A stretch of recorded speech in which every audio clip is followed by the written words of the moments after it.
O nervosismo no mundo vem mostrando que não há lugar no planeta Terra longe o suficiente de uma crise. No mundo das finanças, tudo acaba se entrelaçando.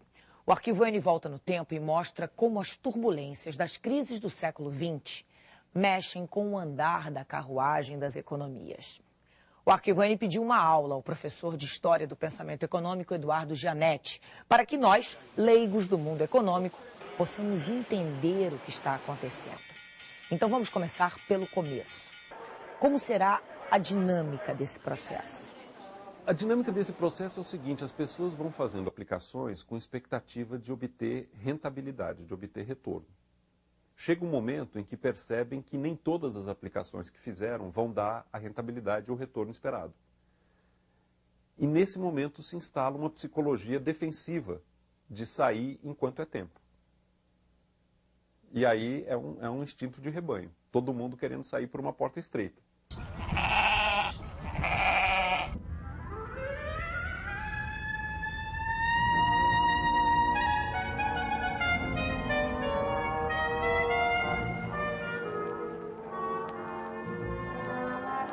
O colapso financeiro de 29 foi precedido por um período de enorme euforia e autoconfiança. Parecia que o mundo tinha entrado numa nova era. Havia novas tecnologias que estavam sendo incorporadas, novas empresas que estavam sendo criadas, o preço das ações subia, o mundo estava cada vez mais interdependente, havia muita chamada globalização, uma onda de globalização naquela época. De repente, tudo isso terminou como que num pesadelo. Houve uma queda abrupta da Bolsa de Nova York em 29, mais de 900 bancos quebraram, o público perdeu totalmente a confiança no sistema bancário, e teve início um dos períodos mais prolongados de depressão de que se tem registro na história econômica. Eu acho que há um paralelo entre 29 e agora, ou seja, autoconfiança excessiva, propensão ao risco enorme, que de repente colapsa, e aí a roda gira ao contrário. As pessoas ficam com muito medo, com muita aversão ao risco e querem prudência, não querem mais se expor em nenhum tipo de situação perigosa. A grande diferença é que agora nós entendemos melhor esse processo, essa mecânica, e o Banco Central americano, os bancos centrais do mundo sabem bem melhor do que sabiam em 29 como reagir a uma situação desse tipo. That a major factor, if not the major factor, that produced the Great Depression was not a failure of the capitalist system, but a failure of government monetary authorities. That the Federal Reserve System, which had been established to prevent the kind of thing that happened, instead made it happen. That the quantity of money went down by a third from 1929 to 1933. For every dollar of money, and by money I mean currency, the kind of paper you carry in your pocket, deposits at banks, for every dollar of such money that existed in 1929, there was only 67 cents left by 1933. And in the process, thousands of banks had failed, thousands of businesses had failed, and you had had a major depression. Moreover, we demonstrated that the Federal Reserve at all times had the power and the knowledge to prevent that from happening, and that there were people within the Federal Reserve System who knew that and wanted to do it, but that the system as a whole, as most government agencies, failed to do what it should have done. So that far from being a failure of capitalism, the Great Depression was a failure of government. The only thing we have to fear is fear itself. Roosevelt assumiu em 1933 em plena Grande Depressão. Disse: você só tem a temer o próprio medo. Não era bem assim. 1/3 da força de trabalho estava no desemprego. 15 milhões de americanos, de metade da população de hoje. Os bancos estavam fechados em 38 estados. Os fazendeiros perderam 2/3 das colheitas. Havia miséria, fome e desespero. Roosevelt refinanciou os bancos, criou uma agricultura altamente eletrificada e subsidiada que permanece até hoje. O desemprego nos Estados Unidos, nessa época do início da Grande Depressão, chegou a níveis muito elevados. Era realmente uma situação dramática do ponto de vista social. O New Deal foi uma resposta violenta do governo a essa situação. Uma resposta assim de tentar empregar as pessoas e pagar para as pessoas um salário para que elas pudessem consumir. E para que isso fizesse a roda da economia voltar a girar. Porque porque a roda parou. Roosevelt se reelegeu em 1936, 1940 e 1944. O povo o amava e o ouvia no rádio. Ele foi o primeiro presidente a usar a mídia eletrônica com eficiência. Mas essas reformas todas, conhecidas pelo nome de Novo Negócio, New Deal, falharam na base. Foi a Segunda Guerra que tirou os Estados Unidos da depressão. Ou seja, o investimento maciço em armas, a conversão militar da indústria ociosa e irrecuperada. Acabou o desemprego no país durante a guerra. Nunca mais. Quebras econômicas de grande magnitude têm consequências políticas, né? Em diferentes países e de diferentes maneiras. Nós tivemos uma mudança em toda a orientação de política econômica nos Estados Unidos, que foi consequência da crise. Na Alemanha, você teve uma hiperinflação de 19 a 21, que foi o pano de fundo da ascensão do nazismo. No Brasil, você teve, com o colapso da economia mundial, você teve circunstâncias que propiciaram uma revolução em 30, que mudou também o modo de organizar o Estado brasileiro. A Segunda Guerra gerou uma situação de reconstrução econômica. O estoque de capital dos principais países europeus e do Japão foi reduzido a pó. Então, ao final da Segunda Guerra Mundial, você tinha todo um esforço de mobilizar recursos para reconstruir o que a guerra tinha destruído. E os Estados Unidos foi o único país que passou razoavelmente incólume por esse processo altamente destrutivo que foi a Segunda Guerra Mundial. 2 anos depois da guerra, a Europa de vencedores e perdedores era um campo de ruínas e ameaçada pela expansão do comunismo dirigido pelo ditador Joseph Stalin, de Moscou. Alarmados, os americanos injetaram na economia europeia o equivalente hoje a 80 bilhões de dólares. Eram créditos, financiamentos e ajuda direta em remédios e alimentos. Depressa, a Europa Ocidental começou a se recuperar. Estava sendo misturado o cimento da divisão de 40 anos entre um lado próspero e livre, o ocidental, e outro atrasado e reprimido, o lado leste da Europa.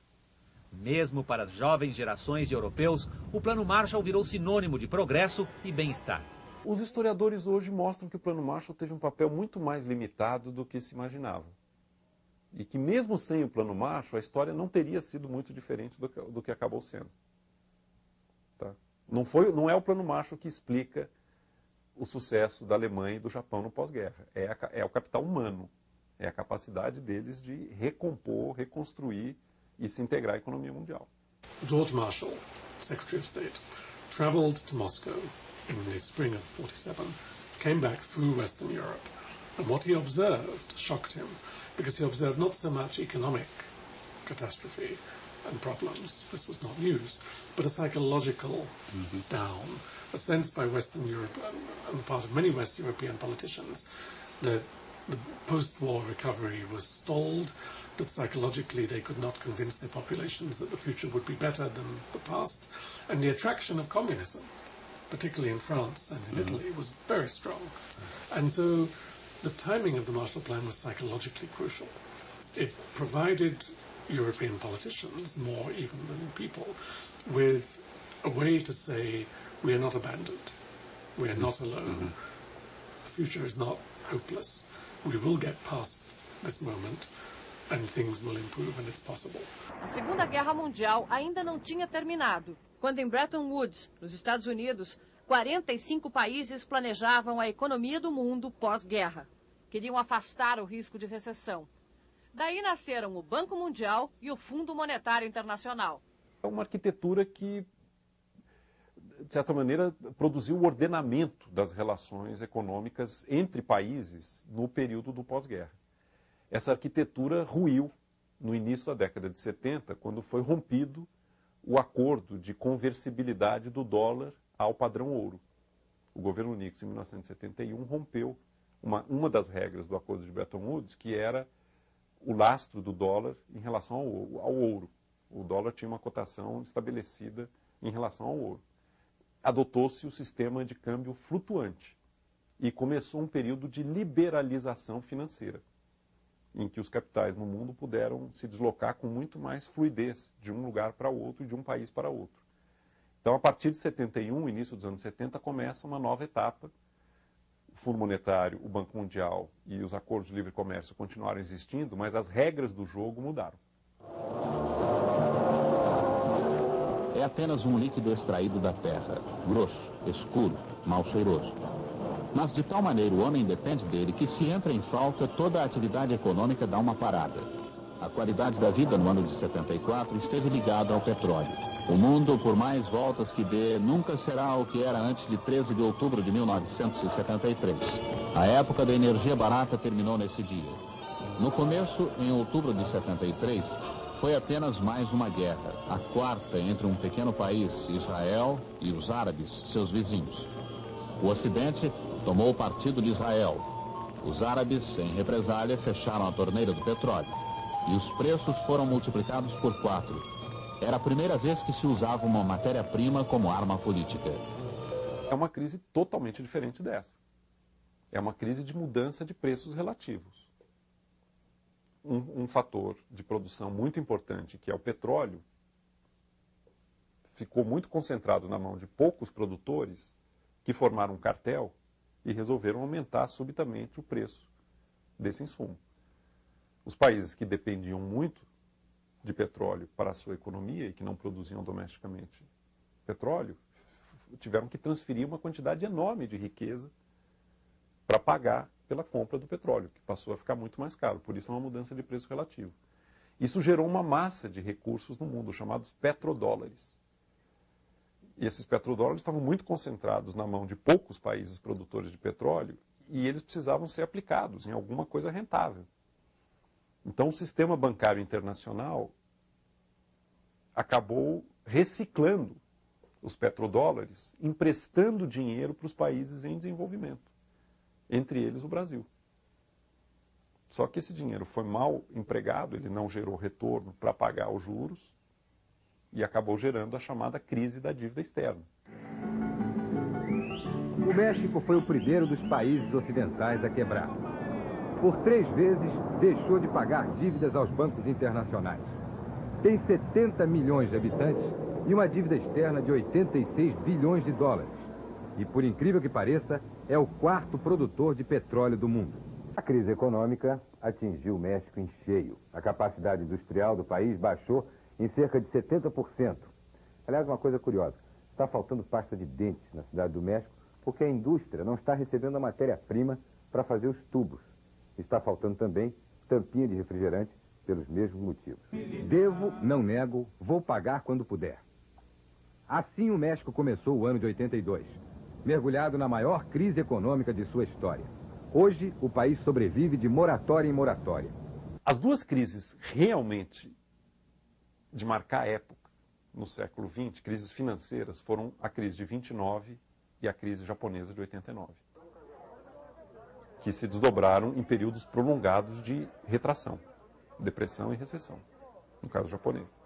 Fora isso, você tem episódios intensos e curtos de crise financeira, mas que não geraram sequelas muito graves para a economia real.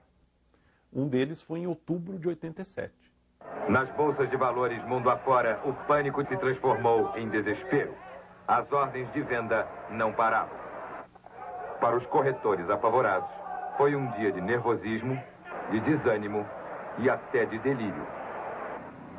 Em Hong Kong, a bolsa simplesmente fechou e ninguém disse quando é que ela vai reabrir. Tóquio fechou em baixa de 15%, a maior nos últimos 30 anos.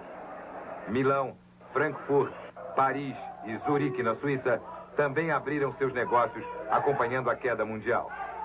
Mas em nenhuma bolsa esta queda foi tão alarmante quanto em Londres. De manhã, em apenas 3 minutos, as ações foram desvalorizadas em 50 bilhões de dólares. Os negócios continuaram desabando por volta do meio-dia, quando a perda de valor das ações foi equivalente a 100 bilhões de dólares, quase o total da dívida externa brasileira. Mas quando a Bolsa de Nova York abriu seus negócios em alta, Londres reagiu um pouco. No fim da tarde, o fechamento foi em baixa, menos acentuada que a de ontem. De qualquer forma, foi um prejuízo enorme.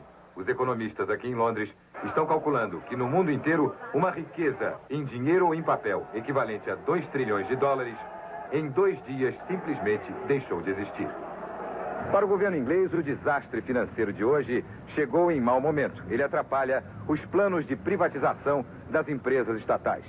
Por isso, o ministro da Fazenda, Nigel Lawson, disse hoje que não existe razão para pânico e pediu calma ao público, sobretudo aos pequenos investidores. Mas quem tinha ações perdeu dinheiro. E quem ainda queria entrar no mercado, agora vai pensar duas vezes. Você teve uma sucessão enorme de crises financeiras e enquanto cada uma delas está ocorrendo, parece um tsunami, parece uma coisa da maior gravidade. Nem sempre é tão sério assim. Eu diria que, de um modo geral, essas crises são muito piores, parecem para nós muito piores enquanto elas estão sendo vividas do que em retrospecto. Você pega 87, que quando ocorreu parecia o fim do mundo, parecia que o mundo tinha caído num abismo. Hoje em dia, quase ninguém mais lembra o que foi. Precisa de um arquivo N para mostrar, olha, ocorreu em 87. Não é como 29, que todo mundo, de um modo geral, sabe. Muita gente acha, alguns têm até certeza, que o futuro de uma grande parte do mundo ocidental, pelo menos nos próximos 10 anos, vai depender do que acontecer aqui nesta rua, cinza, estreita e curta, chamada Wall. Mesmo o futuro de gente como eu e você, que não temos nem um centavo investido na Bolsa. Depois da segunda-feira negra de 87, uma nova regra da Bolsa de Nova York diz que o leilão é suspenso por meia hora se a perda chegar a 350 pontos. Às 2h30 da tarde, o índice Dow Jones já tinha caído 345 pontos. E um programa de computador tirou a bolsa do ar automaticamente. A crise na ex-colônia inglesa, agora anexada à China, explodiu nas bolsas na semana passada, depois que o governo de Hong Kong aumentou os juros de 7% para 150% ao ano, a fim de defender a cotação da moeda local frente ao dólar. No caso dos asiáticos, foi um problema mais de bancos. Os bancos fizeram muitos empréstimos, uma boa parte deles mal feita, viraram créditos podres, houve uma perda de confiança. São assim que as crises acontecem. Excessos são cometidos até o ponto em que eles se revelam. Porque enquanto os excessos estão sendo cometidos, não há clareza de quão excessivos eles são. Mas tem um momento em que as pessoas se dão conta, isso aqui não se sustenta. E aí é um movimento rápido e conjunto de muita gente querendo fazer a mesma coisa. E isso leva para o buraco. Os mercados internacionais são presos uns aos outros. Nem Londres, a maior praça financeira da Europa, consegue se livrar de uma tendência que começou na Ásia e acabou tomando conta até dos investidores nos Estados Unidos. O medo. É mais psicologia do que economia, pois os indicadores econômicos dos países mais fortes do mundo, no momento, são bons. Mas muita gente acha que no mundo inteiro as ações de grandes empresas estavam mesmo sobrevalorizadas e aproveitou os últimos dias para vender. Foi a hora em que o placar da Bolsa de Londres se encheu de vermelho, a cor de ações em baixa. Queda em Londres é queda em Nova York, e queda em Nova York é queda em Hong Kong, e começa tudo outra vez. E quem não ficaria nervoso ao abrir os jornais todos os dias e descobrir que mais um banco faliu? Nesse clima, o cidadão comum pensa, o que está acontecendo no meu banco? A incerteza faz as pessoas desconfiarem de tudo. Um exemplo. Nos casamentos em Hong Kong, é comum a noiva dar de presente para cada convidado um pequeno bolo. Só que em vez de entregar o bolo, ela manda um vale-bolo junto com o convite. Vale, que vale tanto quanto dinheiro vivo em Hong Kong. Então imagine o que aconteceu quando saiu o boato de que uma grande confeitaria estava indo à falência. Muita gente pensou, é melhor eu trocar logo o meu vale por dinheiro antes que eles fiquem sem bolinho para me dar. Hong Kong já tinha visto muitas corridas aos bancos. A corrida ao bolo teve tropa de choque e tudo para conter a multidão. Os governos da Ásia pedem que as pessoas fiquem calmas e apertem os cintos. Of course, it's very hard to make stock predictions, but I think there's no question that tech stocks are highly overvalued. There just isn't enough output being produced in the economy to justify the kinds of prices they're set. It's kind of like the story that Lord Keynes told, that when you buy a stock, sort of like a beauty contest, you don't choose the most beautiful woman. Rather, you choose the woman who you think other people think is the most beautiful. And the same thing is going on with stocks. So there is this bubble that occurs based on expectations. One person's expectation leads to another, and suddenly you have a lot of people bidding up the price of these stocks, but there's nothing in the basic economics of these companies to justify these high prices. Teve a crise da bolha da internet, uma valorização artificial dos papéis, das ações dessas empresas que pareciam muito promissoras e, na verdade, não tinham expectativa de serem rentáveis. Teve um momento em que essa bolha estoura. As ações das empresas de alta tecnologia estavam artificialmente infladas. Um analista de mercado simplificou o fenômeno, dizendo que a lei da gravidade sempre acaba funcionando. O que está no ar tem que cair. O furacão gerado na Bolsa de Nova York na sexta-feira atravessou o Pacífico durante o fim de semana e arrasou os mercados asiáticos nesta segunda-feira. No Japão, segunda potência econômica do mundo, a Bolsa de Tóquio caiu 7%. Ninguém sabe o que vai acontecer no futuro, diz este investidor. A insegurança também atingiu a Bolsa de Hong Kong, com queda de 8,5%, e de Seul, na Coreia do Sul, com baixa arrasadora de 11,6%. Na Europa, os mercados de ações não conseguiram se desviar da onda de choque. As bolsas de Frankfurt, na Alemanha, de Paris, na França, e de Londres, na Inglaterra, abriram com queda em torno de 4%. As maiores perdas foram de empresas ligadas à internet. Algumas chegaram a perder hoje 30% de seu valor. É um estouro da boiada. Tem uma expressão divertida sobre isso, que explica um pouco a psicologia que precede o estouro, que diz, a festa está boa, mas é bom ficar perto da porta. Está todo mundo achando que está perto da porta e que quando a festa degringolar, vai sair rapidinho. Só que está todo mundo achando isso e pela porta não passa todo mundo rapidinho. As pessoas começam a se atropelar umas às outras. É um incêndio num teatro, num cinema. Se todo mundo ordenadamente fizesse um movimento seguindo uma certa precedência, podia sair com uma razoável tranquilidade. A hora que se instaura o pânico, e ao salve-se quem puder, as pessoas se atropelando umas às outras são piores do que o incêndio. Um incêndio que não precisava ter matado ninguém, por um pânico, acaba matando muita gente.